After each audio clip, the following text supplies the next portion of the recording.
আসসালামু আলাইকুম আরহামতুল্লাহ। আজকের ক্লাসে আমরা তাকবীরে তাহরিমা এবং সানা এই দুইটি তাসবিহ শিখব।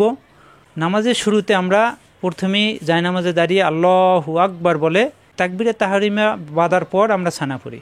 তাকবীরে তাহরিমা অক্ষর ধরে ধরে বানান করে তাসবিহ সহ সহিহ শুদ্ধ তেলাওয়াত শিখব এবং সানাও একই রকম আমরা সহিহ শুদ্ধ তেলাওয়াত শিখব। সবাই মনোযোগ দিয়ে ক্লাস করবেন। যারা তাকবীরে তাহরিমা এবং সানা সহিহ শুদ্ধ তেলাওয়াত করতে পারে না তারা যেন শিখতে পারে, সেই জন্য ফেসবুক থেকে দেখলে লাইক দিয়ে ফলো করে শেয়ার করে দিবেন। ইউটিউব থেকে দেখলে লাইক দিয়ে সাবস্ক্রাইব করে আমাদের সাথেই থাকবেন। আসুন ভিডিও শুরু করি। নামাজ শুরু করতে আমরা আল্লাহু আকবার বলে কানের লতি পর্যন্ত হাত উঠিয়ে মহিলারা বুকে এবং পুরুষরা নাভির নিচে হাত বাঁধি। আল্লাহু আকবার যে আমরা বলি তাকবীরে তাহরিমা, আল্লাহু আকবার আমরা অনেকে সহিহ শুদ্ধ তেলাওয়াত করতে পারি না, অনেকে বলি আল্লাহু আকবার। আসুন আমরা শিখে নেই। এটা আলিফ হরকত আসছে, এখন এর নাম হামজা। হামজা যাবার আমেলবে এলামের সাথে। আল এ মাঝখানে লাম খালি পড়া লাগবে না। আল এলামে আছে তাসদিদ। আমরা জানি তাসদিদ আল অক্ষর দুইবার পড়তে হয়, প্রথম ডান দিকের অক্ষরের সাথে, পরে এই অক্ষরে কি আছে তার সাথে।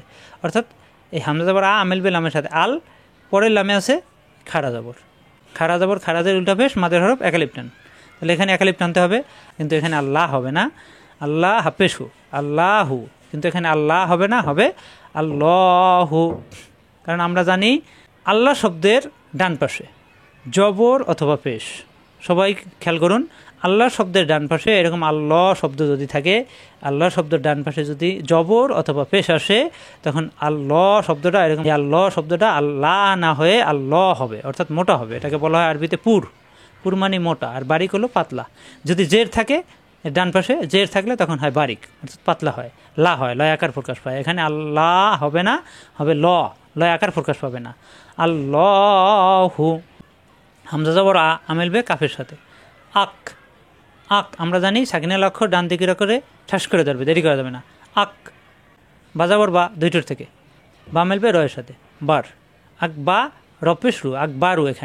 এখানে যেহেতু আমরা থামবো, এই জন্য আমরা জানি থামার জায়গায় লাস্টের অক্ষরে সাকিন হয়ে যায়, তো এখানে রয় সাকিন হয়ে যাবে। রয় সাকিন হলে মোটা হয়ে যাবে।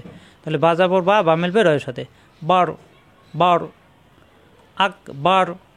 আল্লাহু আকবার। আল্লাহ এখানে একালিপ টান, আল্লাহু আকবার। আশা করি সবাই বুঝতে পারছেন। আল্লাহু আকবার শুদ্ধ তেলাওয়াত করলাম, আল্লাহু আকবার বলে আমরা হাত বাঁধি। এরপর আমরা সানা পড়ি। নামাজে তাকবীরে তাহরিমা আল্লাহু আকবার বলার পর আমরা সানা পড়ব। আসুন আমরা সানা শুদ্ধ শিখে নেই। এটা সিন, জিব্বা নিচে তাতে চাপ দিয়ে সিন, সিনফেশ সু, সিনফেশ সু, বাতাস বের হবে, এটা সফিরের হরফ সু। এখানে আছে বায়ে সাকিন, সু মিলবে বায়ের সাথে, সুব্ব। এই বায়ে সাকিন কলকলা। আরবি 5টা হরফ আছে, সাকিন থাকলে কলকলা হয়। কফ, ত, বা, জিম, দাল। এই 5টা অক্ষরে সাকিন থাকলে কলকলা হয়, আর কলকলার হরফ ধাক্কা দিয়ে পড়তে হয়। তাহলে বাই সাকিন কলকলা। সুব্ব, শুভ ধাক্কা হবে, সুব্ব। হা কণ্ঠনালীর মাঝখানে চাপ দিয়ে হা, খালি আলিফ হা, হা কণ্ঠনালীর মাঝখানে চাপ দিয়ে একালিপ টান দিতে হবে। হা সুব্ব হা। নুন যাবর না, কাব যাবর কা, নাকা, এখানে কোনো টান নেই। সুব্ব এখানে ধাক্কা, সু শক্ত, সু জিব্বা নিচে তাতে চাপ দিয়ে সফির হরফ বাতাস বের হবে, সু, সু মিলবে বায়ের সাথে। সুব্ব হা একালিপ টান, সুব্ব হা। নাকা কোনো টান নেই, সুব্ব হা নাকা। হামজা যাবর আমেলবে লামের সাথে। আল লাম খাড়া যাবর ল। এই আল্লাহ শব্দের ডানে আসছে জবর, এই আল্লাহ শব্দ ল মোটা হবে। আল্লাহ আল্লাহ আমেলবে লামের সাথে। আল পরের লামে আছে খাড়া যাবর ল একালিপ টান। আল্লাহ হাফেশ হু, হুমেলবে মিমের সাথে। হুম মিম যাবর মা, হুম মা, হুম মা। এখানে গুণনা করলাম কেন? মিমে নুনে, মিম এবং নুন তাসদিদ থাকলে অজেব গুণনা, অর্থাৎ গুণনা করতেই হবে। এখানে গুণনা না করলে গুণা হবে। তাহলে মিমে তাসদিদ গুণনা হবে। গুণনা মানে এই অক্ষরটা একটু বেশি সময় ধরে রাখা আর নাকের ভিতরে গুনগুন করা। এই হুমেলবে মিমের সাথে হুম, পরের মিমে আছে যাবর মা, হুম মা। এখানে হুম গুণনা করে, পরের মিমে জবর মা। আল্লাহুম্মা অজবর বাজের বি, অবি হা হাজাবার হা কন্ট্রোনালির মাঝখানে চাপ দিয়ে হা মিলবে মিমের সাথে হাম অবি হাম দালদের দি কাবজাবর কা অবি হাম দিকা অজাবর তাজাবর তা বা আলিফ জাবর বা অত্তা বা রজাবর র রা হবে না রয় জাবর আসলে রই থাকবে রা হবে না অত্তা বা র এখানে একালিফ টান অত্তা বা র কাবজাবর কা মিলবে সিনের সাথে আমরা জানি সাকিনের অক্ষর একা পড়া যায় না ডান দিকের অক্ষর এসে ধরবে কস ঠাস করে ধরবে কস মিম পেশ মু কাবজাবর কা মুকা অত্তা বা র কাস মুকা কোনো দেরি করা যাবে না হরকতের উচ্চারণ তাড়াতাড়ি অত্তা বা র কাস মুকা অজাবর তাজাবর তা অতা আইন আলিফ জবর আ কণ্ঠনালীর মাঝখানে চাপ দিয়ে মাঝের হরফ একালিফ টান আ অত্তা আ লাম খাড়া যাবর লা খাড়া যাবর একালিফ টান অত্তা আ লা জাদ্দুকা এখানে ইয়া খালি পড়া লাগবে না জিম যাবর যা জিব্বার মাঝখানে উপরে তালিতে চাপ দিয়ে জিম যাবর যা যা মিলবে দালের সাথে জাত দালে তার দিয়ে দুইবার জাত দাল ফের দু জাদ্দু কাবজাবর কা জাদ্দুকা অত্তা আলা জাদ্দুকা অজাবর লামালি জোর লা এখানে আসছে অন্য আরেকটা নিয়ম মাদের হরফের বাম পাশে একই শব্দে লম্বা হামজা আসলে অর্থাৎ আলিফে হরকত আসলে এটা লম্বা হামজা বলা হয় লম্বা হামজা আসলে তখন এই মাদের হরফকে তিন আলিফ টানতে হয় আর উপরে এই তিন আলিফ টানের সংকেত তো আসেই এটা দেখলেও আমরা বুঝবো তিন আলিফ টানতে হবে ওয়ালা